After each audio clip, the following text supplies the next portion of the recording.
बढ़ते खबरों में आगे, योगीराज में आई माफिया अतीक की शामत। तो बाबा के बुलडोजर ने अतीक अहमद का निकाला दम। पिछले 2.5 साल में अतीक अहमद पर लगातार कार्रवाई। तो अतीक अहमद और उसके करीबियों के 70 से ज्यादा घरों को मलबे में ढेर किया गया। इस वक्त की बड़ी खबर आपको बता दें, बड़ी खबर सामने आ रही है। योगीराज में माफिया अतीक की शामत आई है और बाबा के बुलडोजर ने अतीक अहमद का दम निकाल दिया है। तो पिछले 2.5 साल में अतीक अहमद पर कार्रवाई लगातार हुई है और उसके करीबियों के 70 से ज्यादा घरों को मलबे के ढेर में तब्दील किया गया।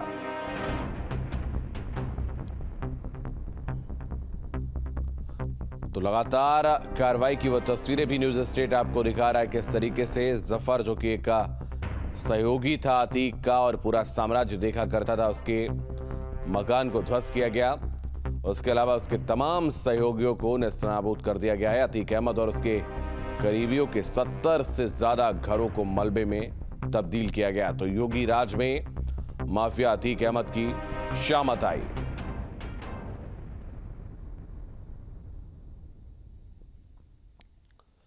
तो पिछले 2.5 साल की अगर हम बात करें तो 70 से ज्यादा घर ध्वस्त किए गए हैं। आपको बता दें, अतीक अहमद माफिया और राजनेता भी था, जिसने अपने दबंगई के दम पर चुनाव भी जीते, जेल में रहकर भी लगातार सत्ता से नजदीकियां बनाता रहा। लेकिन अब योगीराज में बुलडोजर उसके तमाम करीबियों के घर पर गरजता नजर आ रहा है।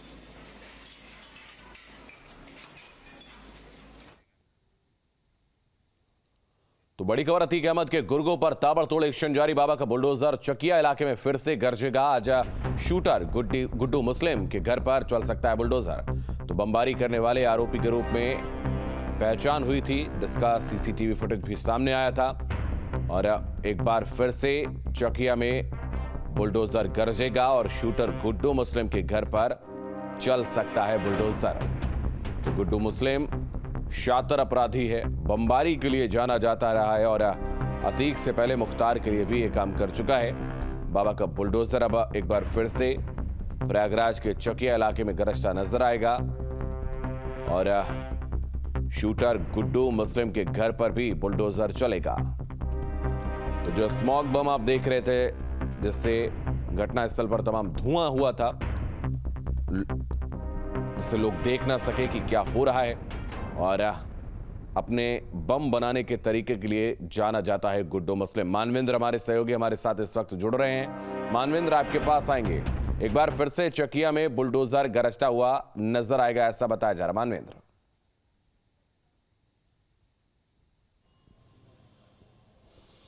जी बिल्कुल, चकिया में बुलडोज़र गरज सकता है। और इसके अलावा जो जिस तरह से जो सूची तैयार की है प्रशासन ने, पीडीए ने, बहुत लंबी है सूची। तो अभी बुलडोज़र कार्रवाई तो हमें पूरे कह सकते हैं कई महीनों तक देखने को मिलेगी, क्योंकि जो चिन्हित किए जा रहे हैं लोग, लगातार उनके खिलाफ कार्रवाई हो रही है। जिस तरह से कल जो गन हाउस का मालिक था, उसके ऊपर आरोप था, मदद की थी उसने अतीक अहमद की।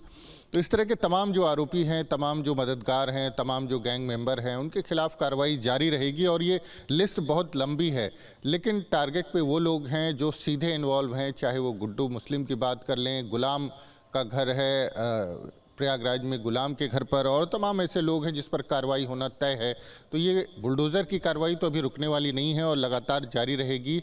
और आज भी किसी न किसी के घर पर बुलडोज़र चलना तय है, जिस तरह से पीडीए की तैयारी है। जी बिल्कुल। तो सीधे तौर पर यह कहा जाए कि अतीक से जुड़े हुए तमाम वो लोग जिन्होंने किसी न किसी तरीके से लोगों पर जुल्म किए हैं, लोगों पर कहर बरसाया है, उनकी आखिरी गिनती, उल्टी गिनती शुरू हो गई है।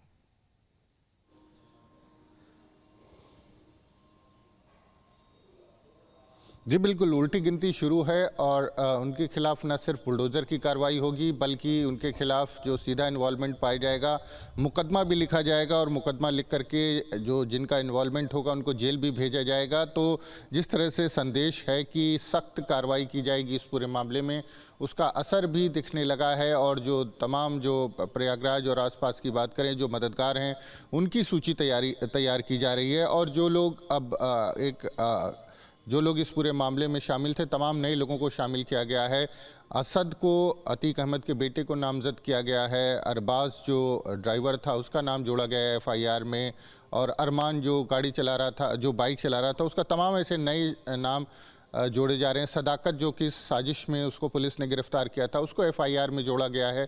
इसके पहले ये नाम एफआईआर में शामिल नहीं थे। तो एफआईआर में जो लिस्ट है वो लगातार लंबी हो रही है। साथ ही जो सभी शूटर्स हैं उन पर इनाम भी बढ़ाया जा रहा है। 2,50,000 रुपये से 2 लाख रुपए शूटर्स पर इनाम किया जा रहा है। तो बहुत सारी कार्रवाई की जा रही है ताकि जो आरोपी हैं, जो शूटर्स हैं, उनकी गिरफ्तारी हो सके और साथ ही जो मददगार हैं उनके खिलाफ मुकदमे लिखे जाएं, उनके खिलाफ जो है वो बुलडोजर की कार्रवाई की जाए। तो कार्रवाई शुरू हो चुकी है। कार्रवाई अब थमने वाली नहीं है।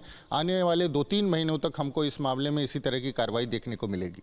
जी, अगर हम देखें मानवेंद्र, सबसे पहले जिस तरीके से अरबाज का एनकाउंटर होता है और उसके बाद डेमोलिशन की कार्रवाई होती है, लगातार ताबड़तोड़ छापेमारी होती हैं और सदाकत समेत तमाम ऐसे लोग हैं जिनके अंदर खौफ इस वक्त भर गया है योगी सरकार का, बुलडोजर का, और इसी वजह से भागते फिर रहे हैं तमाम शूटर।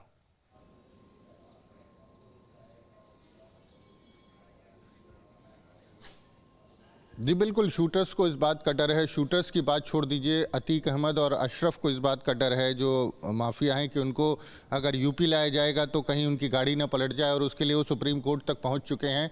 तो डर तो बहुत ज़्यादा है और अपनी जान बचाने के लिए यहाँ वहाँ भाग रहे हैं।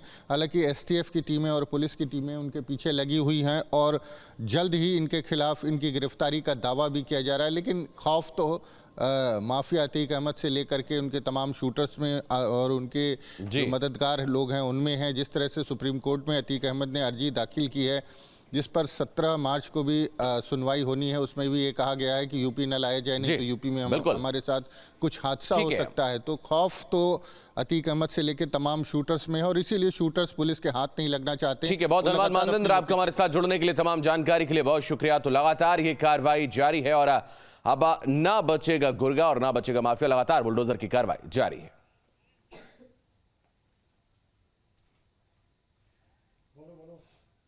तो अतीक के गुर्गों पर ताबड़तोड़ एक्शन लगातार जारी है और जफर के बाद अब सफदर के घर पर भी बुलडोजर चला है और जो भी अतीक से जुड़े हुए लोग हैं, जो इस शूटआउट में शामिल हैं, उन तमाम लोगों पर कार्रवाई एक के बाद एक हो रही है।